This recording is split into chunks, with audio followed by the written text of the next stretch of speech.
Bonjour à tous, ravi de vous retrouver pour votre Vienne Actu, un tour d'horizon de l'actualité locale. Une édition un petit peu spéciale aujourd'hui, vous vous en doutez, consacrée au coronavirus et à la situation inédite que connaît le pays. On parlera aussi des élections municipales puisque le premier tour est maintenu ce dimanche et le Festival d'humour de Vienne et ses alentours commence normalement mardi. Vous entendrez le coordinateur culturel à la fin de cette édition. Votre météo pour commencer en partenariat avec Météo Aura et votre week-end s'annonce agréable et plutôt ensoleillé. Attention au vent du nord qui va se lever demain. Vous aurez des températures fraîches le matin et de 11 à 13 degrés l'après-midi. Ce sera beaucoup mieux dimanche grâce cette fois-ci à un vent du sud. Regardez les températures. On va atteindre jusqu'à 17 degrés dans l'après-midi. Avant de revenir sur la politique et le coronavirus, un petit peu de légèreté, ça fait du bien avec les images du carnaval de Vienne qui a réuni des centaines d'enfants dans les rues. Il avait lieu vendredi dernier pour terminer les vacances scolaires.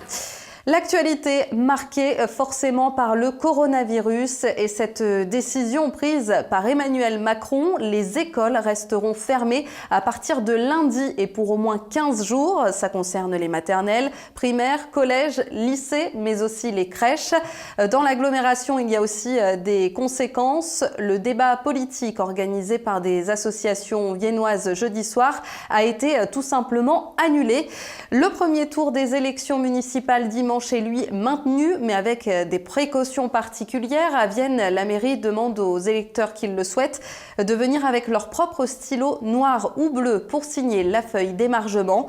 Les entraînements et compétitions de foot, basket, hand, volley et rugby sont suspendus et on a appris l'annulation de plusieurs événements comme par exemple Mars Bleu à l'hôpital de Vienne ce lundi. Une sortie VTT était organisée pour sensibiliser au cancer colorectal. Vienne où un premier cas de coronavirus a été confirmé. Il s'agit d'une femme d'une quarantaine d'années, soignante à l'EHPAD Victor Hugo du quartier Saint-Ignace-Malissol. Elle aurait contracté le virus au contact d'une personne qui venait du cluster de Mulhouse. Les pensionnaires et ses collègues de l'EHPAD sont sous surveillance. Pour l'instant, personne ne présenterait des symptômes de la maladie. Dans le reste de l'actualité, il y a aussi les élections municipales. Je vous le disais, premier tour ce dimanche qui va donc opposer 4 candidats à Vienne. On vous le rappelle, Erwan Binet, Florence David, Thierry Kovacs et Adrien Rubagotti. Et si vous ne savez pas encore pour qui voter, vous pouvez toujours visionner notre grand débat organisé avec Vivre Vienne la semaine dernière. Il est toujours en ligne et a déjà été vu par plus de 7000 personnes. En bref, notez également qu'une campagne de stérilisation des chats errants a commencé cette semaine à Charavel à Vienne.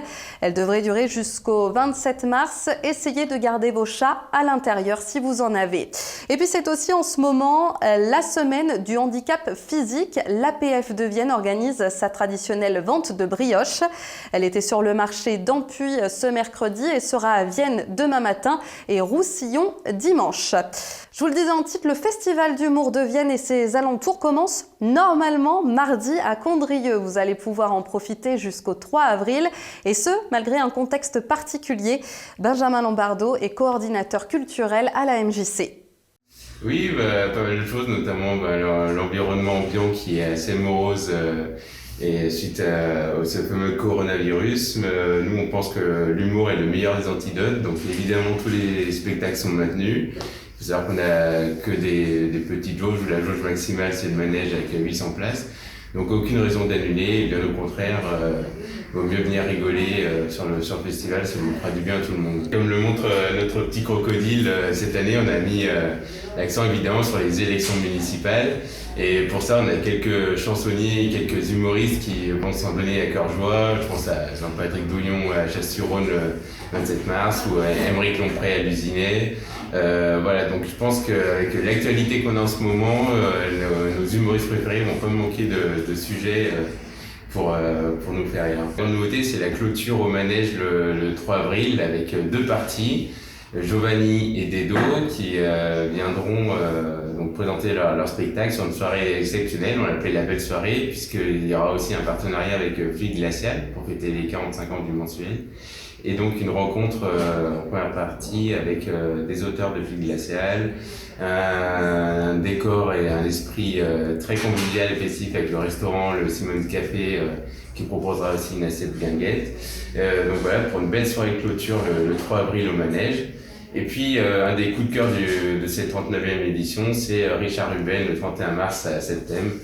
Cet humoriste belge qui est vraiment un showman hors pair, qui vient accompagné de musiciens, qui avait déjà eu le prix il y a 2-3 ans sur le festival et qui viendra vraiment mettre le feu. C'est vraiment un spectacle à voir sur le festival cette année. Une déclaration à prendre bien sûr avec des pincettes puisque vous le savez maintenant l'événement peut être annulé presque jusqu'au dernier moment. Exceptionnellement nous n'allons pas vous donner l'agenda du week-end, beaucoup d'événements sont annulés ou encore trop incertains pour être annoncés. Alors on se quitte avec des images du festival Les Vendanges Graphiques qui s'est déroulé la semaine dernière à Condrieu. C'était surtout l'occasion de découvrir le carnet de vendanges publié par l'association La Marque Rouge. Le dessinateur Fred Bernard est resté en résidence chez plusieurs vignerons pendant les vendanges de 2019. Son ouvrage est disponible chez Luciole à Vienne. Passez un très beau week-end sous le soleil, une belle semaine et restez connectés sur Vienne TV.